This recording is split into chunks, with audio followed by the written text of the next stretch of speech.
Dr. Rodrigo Pedrosa.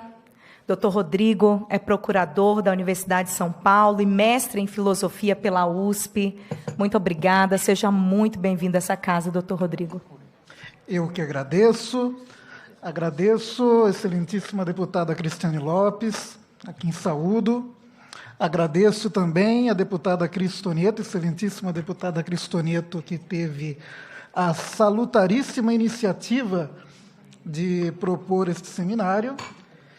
Saúdo a excelentíssima senadora Damares Alves, a quem cumprimento os demais membros da mesa, cumprimento os demais parlamentares e autoridades civis, os assistentes aqui presencialmente e o pessoal que nos está acompanhando remotamente, ou pela TV Câmara, ou pelo YouTube. Eu sou tomista de estrita observância. Eu sou, em filosofia, sou discípulo de Santo Tomás de Aquino. Eu vi uma senhora no vídeo falando algumas eguagens, como se diz no Nordeste, e isso me obriga a defender o meu mestre, que não está corporalmente presente aqui para defender-se. Santo Tomás era discípulo em filosofia de Aristóteles, que foi talvez a maior inteligência que passou por esse mundo. Uma inteligência que só aparece uma vez a cada milênio.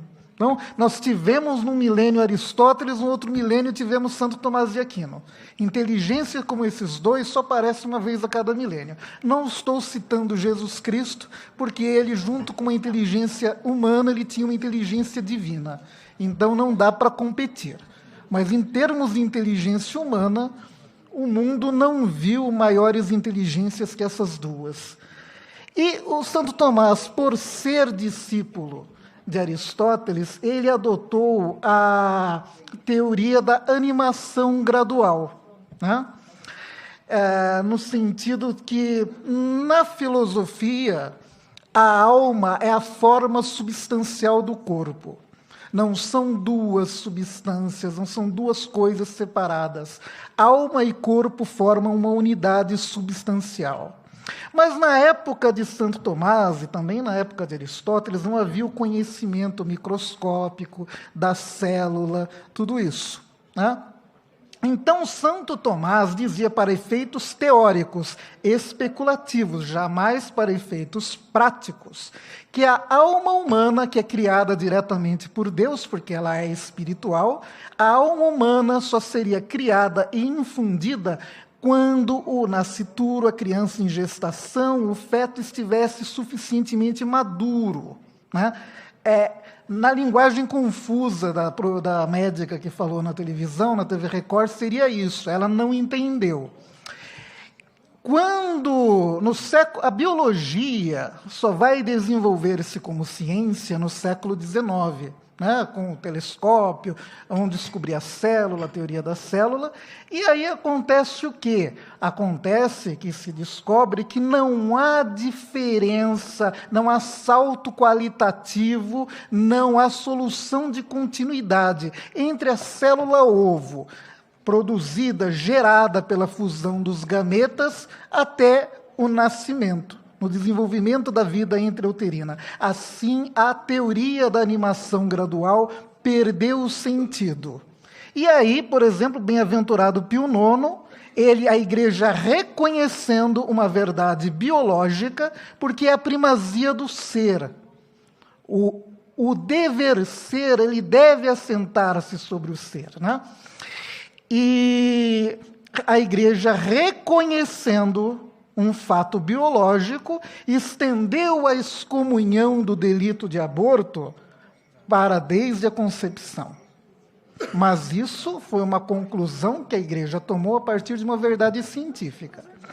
Mas acontece que esse pessoal que gosta de invocar Santo Tomás para defender o aborto nos primeiros estágios da gestação, não leram inteiramente a obra tomista, que é imensa. Tem um site em latim, Corpus Thomisticum, aquele é enorme. Eu não li, Eu digo que ele é meu mestre, mas eu não o li completamente. Mas eu cheguei a ver uma coisa que ninguém estuda, que são as questões quodlibetais.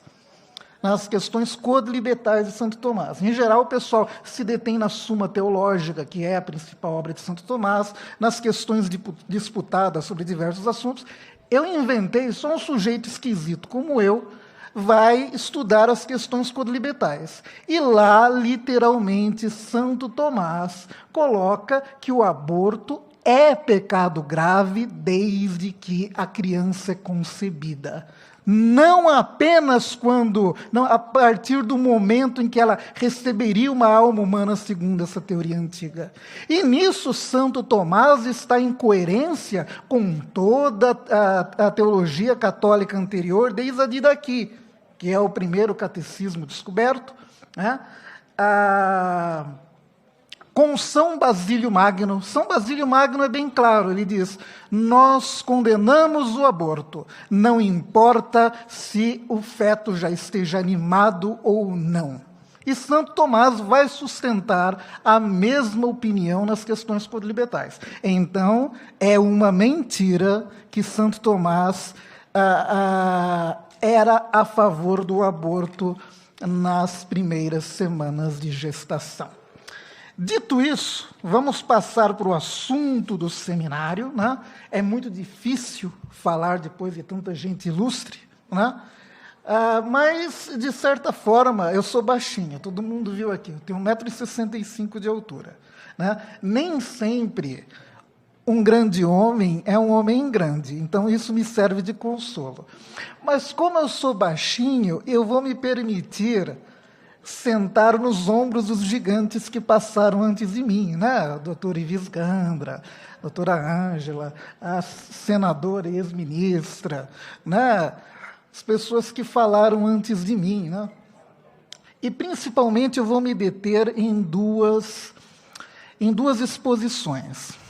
A do doutor Henrique Lima, né? Que abriu o nosso seminário, e a de Dom Reginei, né, representante da CNBB.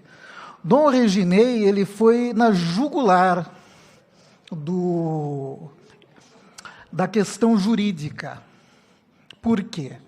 Porque Dom Reginei, ele enfocou o princípio que juridicamente tenta embasar a pretensão dos abortistas na DPF 442, que é o suposto princípio da gradualidade da dignidade humana. A dignidade humana está esculpida como fundamento da República, no começo da Constituição, né? Agora, em lugar algum do direito positivo, se fala em gradualidade da dignidade humana.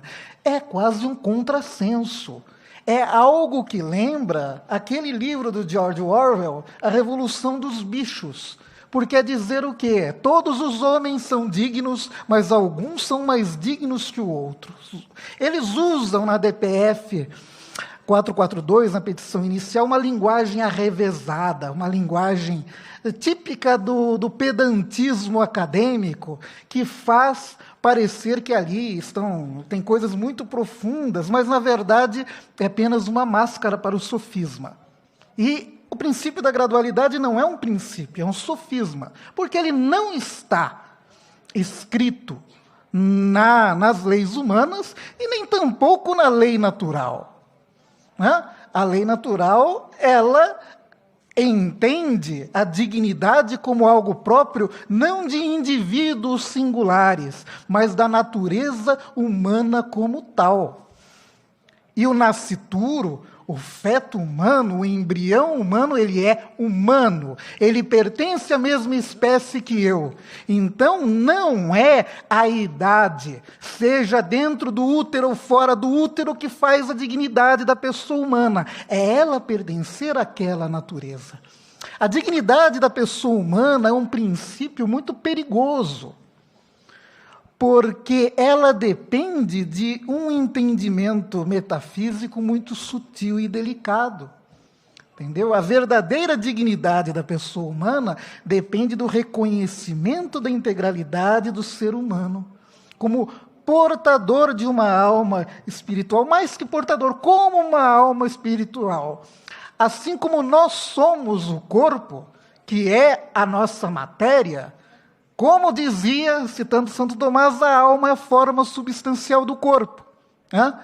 Então, essas realidades, elas estão essencialmente unidas, indissociavelmente unidas. Então, para você ter uma compreensão global da dignidade da pessoa humana, você precisa afastar tanto o erro do materialismo quanto o erro do nominalismo, que não enxerga essências, que não enxerga a natureza das coisas, mas somente o singular, concreto, indiferenciado.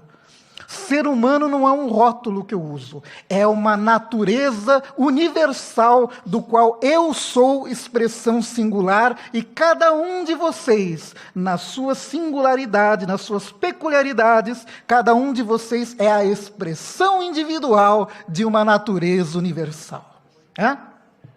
Então, dito isto, como eu fiz a crítica do texto da DPF 442, o texto arrevezado, uma linguagem pedante, supostamente academicista, eu vou facilitar a vida de vocês. Eu tive que suar lendo as 62 páginas da petição inicial.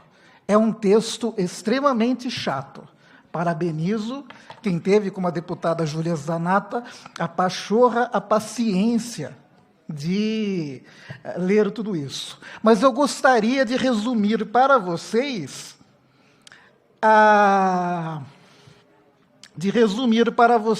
toda a petição inicial. Ela está resumida em 3 linhas. São 3 linhas que resumem, e de uma maneira muito maliciosa, todas as 62 páginas, né? Todo mundo sabe quem é Kant, né?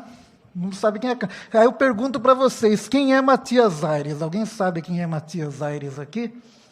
Matias Aires foi o maior pensador brasileiro do século XVIII. Ninguém lembra dele. Todo mundo sabe quem é o Kant, que é contemporâneo dele, mas não sabe quem é Matias Aires. Né?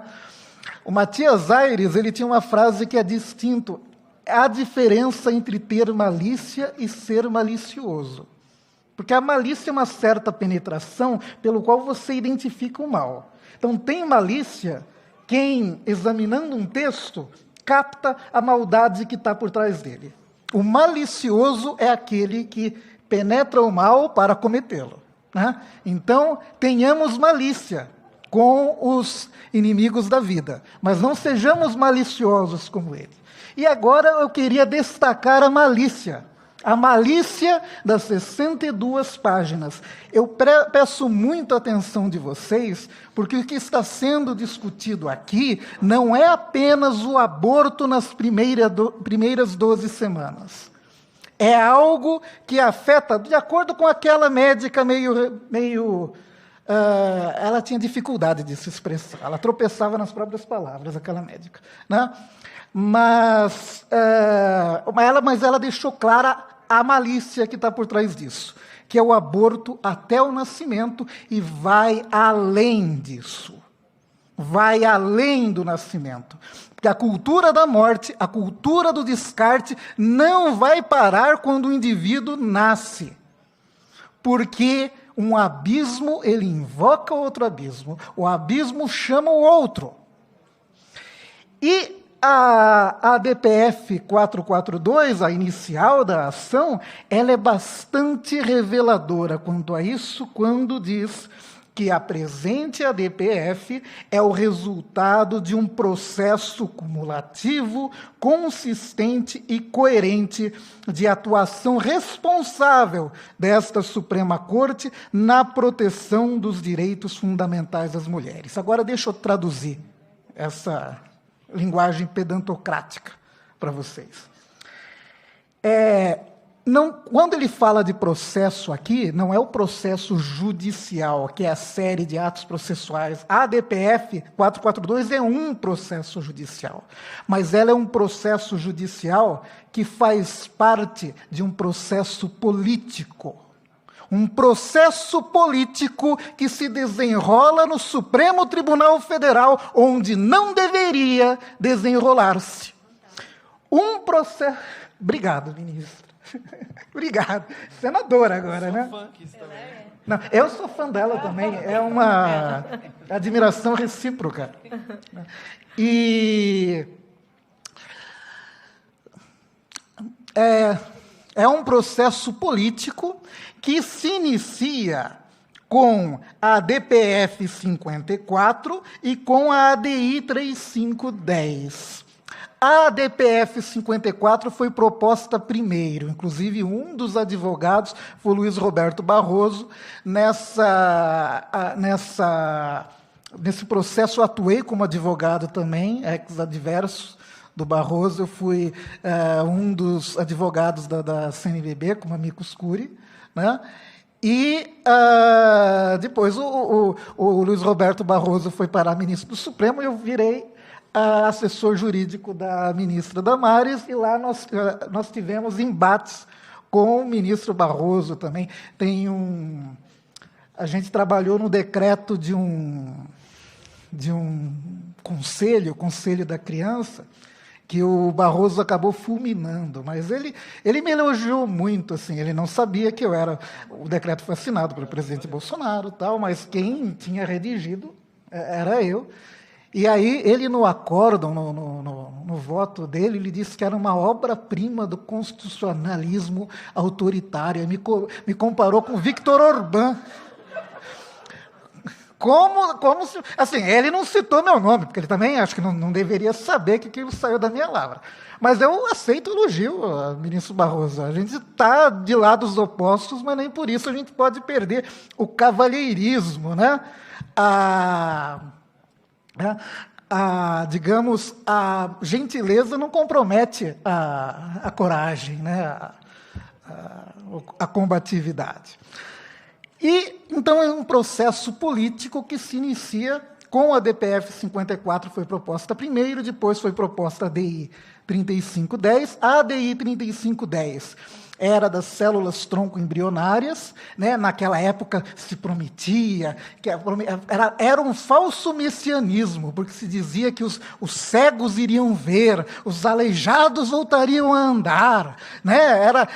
Levanta-te, anda, diziam, e nós ainda estamos por esperar, depois aí de uns 20 anos. Só que a DPF 442, o processo não vai parar. Ela é um elemento do processo. Esse processo precisa ser brecado e desviado.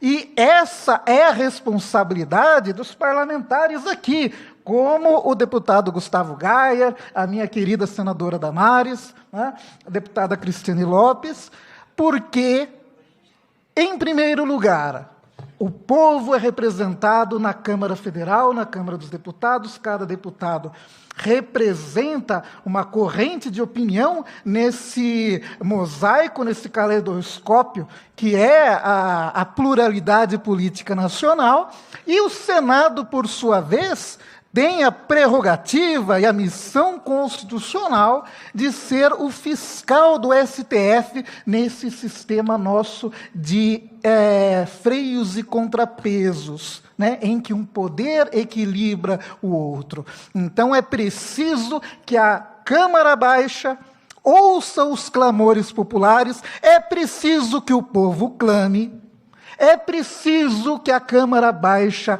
ouça o clamor popular, uma caixa de ressonância, né? A Câmara... eu não sou o maior fã do Niemeyer, mas se vocês olharem o prédio do Congresso Nacional, ele tem uma concha aberta e outra fechada. A concha aberta é a Câmara Federal, a Câmara dos Deputados. Ela é aberta para ouvir, para receber o reclame da sociedade, o reclame da população, e o povo precisa clamar contra isso. Em compensação, o Senado ele recolhe esse clamor para, exercer as suas prerrogativas constitucionais, né, análogo quase a um poder moderador, né, e refrear o ímpeto de quem ultrapassa as 4 linhas. Né? Essa é a missão constitucional do Senado. Então, antes de tudo, vocês devem guardar isso, não é um mero processo judicial que está ocorrendo. O processo judicial, ele faz parte de um processo político que não deveria existir. E agora, já que eu tive que defender o Santo Tomás, né, eu vou recorrer também a Aristóteles, agora num sentido mais positivo do que aquela moça que falou na televisão. Aristóteles, na retórica, ele divide os gêneros de discurso em 3. Né? O discurso judiciário, que se refere ao passado, o discurso demonstrativo e pedídico, que se refere ao presente, e o discurso deliberativo, que se refere ao futuro. Né? Passado, presente e futuro você engloba tudo, você não tem mais uma classificação aí. O discurso judiciário, ele sempre se refere ao passado, porque para você condenar ou absolver alguém, você precisa examinar os fatos que aconteceram, como eles aconteceram, e a lei que vigorava no tempo. Porque eu não posso ser responsabilizado por algo que eu não sabia ser errado. Né? Por outro lado, o discurso político, ele se refere ao futuro. Né? Ele discute por razões não jurídicas, não legais, mas de oportunidade e conveniência. Então, essa divisão dos poderes, ela tem um fundamento na própria divisão de argumentações. A casa para ponderar os valores constitucionais é essa, não é o Supremo Tribunal Federal. O Supremo Tribunal Federal, lhe cabe aplicar a Constituição e as leis em conformidade com ela. Não discutir o que é oportuno e conveniente. Porque, veja só, imagina você tem lá uma trombada de carro, o juiz ele não pode mudar as leis no decorrer do processo, ele tem que julgar com as leis vigentes no ato. Isso é algo elementar da própria lei natural. Né? E eu só gostaria de acrescentar nisso que o padre Lodge também foi muito feliz ao invocar a Convenção Americana dos Direitos Humanos, o Pacto de São José da Costa Rica, né? Frisando que o nascituro é pessoa e invocando os artigos 1º, 2º e 4º da Convenção, principalmente o artigo 2º, que diz que toda pessoa tem o reconhecimento da sua personalidade jurídica, e o primeiro, que é todo ser humano tem direito.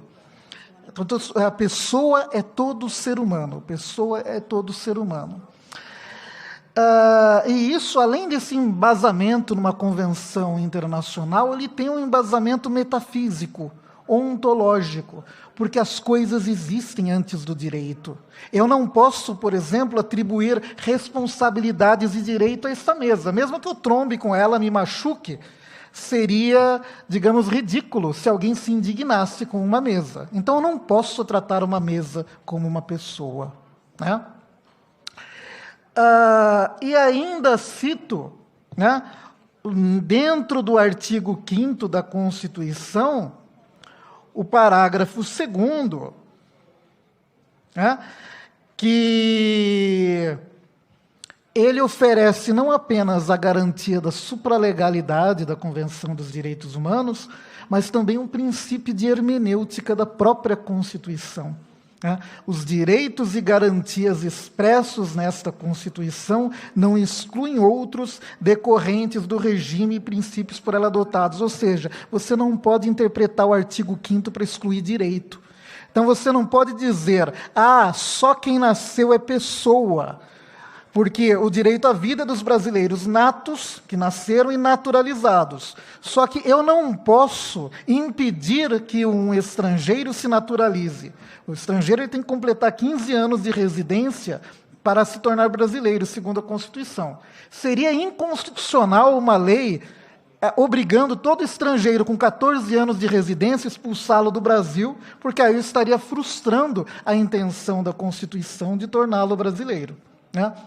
E a partir do momento em que a Convenção Internacional, da Convenção Interamericana dos Direitos Humanos, ela deixa claro que todo ser humano é pessoa, ela exclui qualquer gradualidade. Ela respeita o indivíduo humano na sua natureza essencial.